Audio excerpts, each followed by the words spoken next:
saying. The question I've got is, our viewers are listening, is when you talked about an 8 or a 9 or a 4 or a 1, how do I know where I am? Where am I? Yeah. And then, where is my partner? And, so... Yeah. That's a great question. If we're speed dating, is right. What's your number? What's your number? Can you rate yourself on the scale of 0 to 10? It's harder to know that. I would say the more work you've done, the more distortion patterns you've cleared, the more you feel at ease with yourself, the less you need to be with other. So I would say that there are a lot of people who yearn for intimate relationship in order to feel a sense of completion. The more frequency work you do, the less you need that. You don't need them for that sense of completion. That would indicate they're higher in the scale. So you don't need the person to complete. Now, I also want to step back from this and say we each run our own sexual energy ourselves, within ourselves. Yeah. We don't need to have sex with someone else in order to be running sexual energy. We're running it within ourselves. So you can have that within yourself running clearly. What happens with a lot of people that I've worked with is they don't know how to use that sexual energy and not disperse it all over the place, meaning like it's running within them, but they have a lot of it and it kind of like scatters around them. So they sleep with different, so if I'm just talking about the perspective of a woman, but because I'm female, but if, I'm a woman and I'm sleeping with different men because all these men are attracted to me and I have a lot of sexual energy, but it's not being run cleanly within me. It's kind of getting scattered out from around me. Does that make sense? Exactly. So they have these distortion patterns which are dictating that they have to do that in order to show love, to be pleasing, to, that type of thing. So they don't know how to even run that for themselves, to have their own sexual energy that's running cleanly within themselves so they don't need to give it to everybody else. Right? Once you have that completion, you get to choose who you want to share that with more, rather than needing it to feel worthy, validated, seen, adored, whatever it is. Does that make sense? Yep. So let me throw out a thought. Sure. So if I've done the work like you talked about, and I've released these distortions, no matter where they came from, family, religion, culture, whatever that is. So I've done some of that work, and I'm making that kind of progress. Would you say that you can assume that you can go into a relationship, a healthy relationship, but also continue to grow after that initial contact with that person? Yeah. Or do you know what I'm saying? Like over time. Yeah. So you've got this romance and it's just hot and heavy and things are just going extremely well. And just like, if you've done the work, can you maintain that and even support each other and grow totally. and grow even to a further? Yeah, absolutely. Yeah. And yes.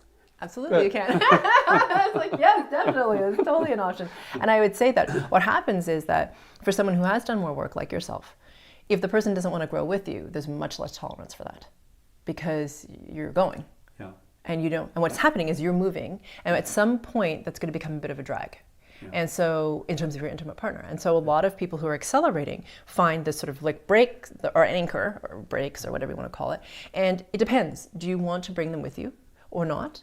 Some people can withstand being dragged as some people accelerate. Some people just detox the whole time and it's pretty terrible of an experience for them, honestly.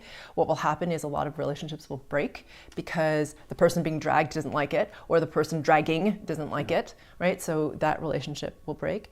But in terms of sexuality, what can happen is that when you come together, even if there's a disparity in levels, the more you rise yourself personally when you come together with another, because you have a higher resonation, sex can actually feel a lot better because you're resonating at a higher rate. Now, the question about that more for the person who's have a higher resonation is, can you sustain? That's the thing that you have to ask about because it's a bit of a cost. Until you get to about 9, 10 on that scale that I was mentioning, until you're complete enough to hold, it will feel great at the beginning, and then it will start to feel like you're being pulled down a little bit. You're starting to sacrifice. A little bit. Or more, depending on what the person is at themselves. Now, I mentioned the scale as if it's 0 to 10. There is a negative aspect to this scale. Yeah. So surprise. So for those of you who are accelerating a lot, if you feel when you go into have intimacy with partners you've had for a long time, it may feel even more weighted because they are negatively in that scale, are a negative vibration. So that's even harder. Yeah. So, that brings up a question. Sure. Is, as let's say a lady comes to work with you, and, maybe have, been in a marriage for 25, 30 years. Yeah. And, but just, they're ready to kind of take that next step and start to move and start to clear and and if that husband if there's just a lot of resistance, is it challenging for you to kind of work with that lady and encourage her and help her move? And, because you kind of know what's going to happen. Yeah. So what I would say is I'm neutral when I'm working. Okay. So I don't have an agenda when I'm working with people, and I'm not coaching you. And you're not a marriage counselor. And I'm not coaching you, I'm not giving you guidance. I'm just working on the distortion patterns that are appearing. So likely what will happen in the session is we're going to deal with the things about why she feels stuck or wanting to leave, or what she feels trapped by, or whatever it is. I don't know whatever it is until we start.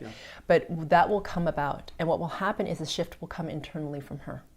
If she wants to, I don't know what she's going to want to choose, right? Either he's going to start to want to move with her. So there's a couple possibilities. One is he can, because she starts to rise in vibration, he will come with her, or he won't, and she won't tolerate that.